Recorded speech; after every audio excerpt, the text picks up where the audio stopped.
अस्सलाम वालेकुम स्टूडेंट्स, कैसे हैं आप लोग। एक बड़ी आपको एक अहम चीज़ मैंने बतानी है कि जो मेरी नज़र में CSS के स्टूडेंट्स के फेल हो जाने की बहुत बड़ी कॉज है। वैसे तो मल्टीपल चीज़ें हैं, ये शायद 5-7 मिनट के लेक्चर में इनको हम कवर ही नहीं कर सकते कि स्टूडेंट्स क्यों फेल हो जाते हैं CSS के एग्ज़ाम के बीच में। लेकिन एक बहुत बड़ी जो इसकी कॉज ये है वो ये है कि इनका जो अप्रोच है CSS की तैयारी की तरफ वो फ्लॉड और गलत होती है। देखिए, बात ये है कि CSS की जब आप तैयारी कर रहे हैं तो इसके तैयारी के 3 बेसिकली हिस्से हैं, 3 पार्ट हैं। इसका जो पहला पार्ट है वो ये है जिसके बीच में आप प्लान करते हैं चीज़ों को कि आपने कौन कौन सी चीज़ें तैयार करनी हैं, कहाँ से तैयार करनी है और कितनी डेप्थ में जाके चीज़ें तैयार करनी है। ये पहला फेज़ है और ये फेज़ कोई यूँ समझ लें कि 40% 30 to 40% इसकी वेटेज है, ओवरऑल अहमियत है। मतलब अगर मैं इसको कहूँ कि ओवरऑल जो CSS की प्रेपरेशन है उसमें 30 to 40% अहमियत इस काम की है कि आप पूरा प्लान करें चीज़ों को।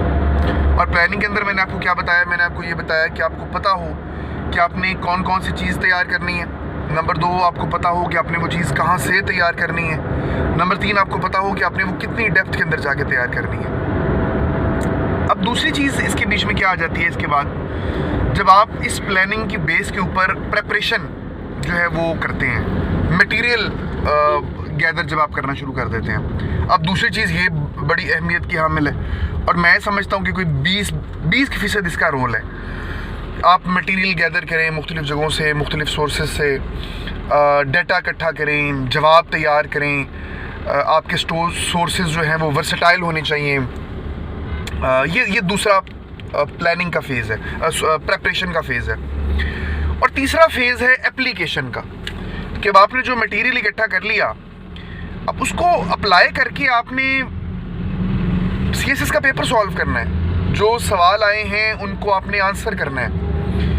अब इसकी 40% अहमियत है कम से कम। यूँ मैंने क्या बताया, तकरीबन 40% अहमियत आ गई आपकी प्लानिंग की, तकरीबन 20% अहमियत आ गई आपकी प्रेपरेशन की, तकरीबन 40% अहमियत आ गई आपकी ओवरऑल उसके बाद में एप्लीकेशन की। अब ख़राबी दरअसल कहाँ पे आती है? ख़राबी ये आती है कि बच्चे तमाम का तमाम फोकस जो है वो प्रेपरेशन वाला जो पार्ट है उसके ऊपर कर देते हैं। वो ना प्लानिंग करते हैं, वो ना एप्लीकेशन की तरफ जाते हैं, और उनका जो पूरा ज़िंदगी का मकसद होता है वो ये होता है कि उन्होंने मटेरियल इकट्ठा करना है, प्रेपरेशन, एक ब्लाइंड प्रेपरेशन करनी है। अब इस ब्लाइंड प्रेपरेशन के बीच में एक ब्लाइंड प्रेपरेशन के बीच में वो अंधाधुंध किताबें पढ़ते हैं, वो अंधाधुंध नोट्सेस बनाते हैं, वो अंधाधुंध लेक्चर्स इकट्ठे करते हैं, वो आधे घंटे के सवाल के ऊपर 6 घंटों का मटेरियल इकट्ठा करके बैठे हुए होते हैं। वो ऐसे सवाल के ऊपर हफ्ता ज़ाया कर देते हैं जिसके आने की प्रोबेबिलिटी बहुत कम होती है। फिर उसके बाद में वो इतना मटेरियल उनके पास इकट्ठा होता है, अब उस मटेरियल को यूज़ कैसे करना है। भाई आपके पास ठीक है, ग्लोबल वार्मिंग का सवाल है, ग्लोबल वार्मिंग के सवाल के ऊपर अगर आप करंट अफेयर के लिए जा रहे हैं तो आप आधे घंटा में लिखेंगे ना। 6 कागज़ की शीटें लिखी जा सकती हैं, 6-7 पेजेस लिखे जा सकते हैं। शीटें तो नहीं, पेजेस कहना चाहिए, इससे ज़्यादा तो आप आधे घंटे में नहीं लिख सकते। अब इस 6-7 पेजेस के लिए आप वो जो आपने 6 घंटे लगा के आपने जो मटेरियल इकट्ठा किया हुआ है, वो जो आपने 30 सफ़े लिखे हुए हैं, जो ग्लोबल वार्मिंग की आपने 40 डेफिनेशनें लिखी हुई हैं, जो इतना बड़ा आपने सारा कुछ इकट्ठा किया हुआ है, कैसे उसको आप आंसर करेंगे? जो कुछ आपके पास मटेरियल है पेपर में, सवाल तो वो नहीं आया, सवाल तो उसने एक नए एंगल से पूछा है, लेकिन आपका दिमाग वो फंसा हुआ है उसी पार्ट के बीच में जो आपने प्रिपेयर किया हुआ है, जिस तरह आपने मटेरियल इकट्ठा किया हुआ है। तो ये ओवरऑल डेफिशिएंसीज़ हैं जो बच्चों को नाकामी की तरफ ले जाती हैं। तो फिर मैं जब भी अपने स्टूडेंट्स को गाइड करता हूँ, मैं हमेशा इस बात के ऊपर उनका तवज्जो दिलवाने की कोशिश करता हूँ कि CSS ये बेसिकली एक स्मार्ट वर्क का नाम है, ये हार्ड वर्क का नाम नहीं है। समझदारी का सबूत दे, और समझदारी का सबूत देते हुए किसी चीज़ की वेटेज आपने उतनी ही आपने देनी है जितनी वो दरअसल डिज़र्व करती है।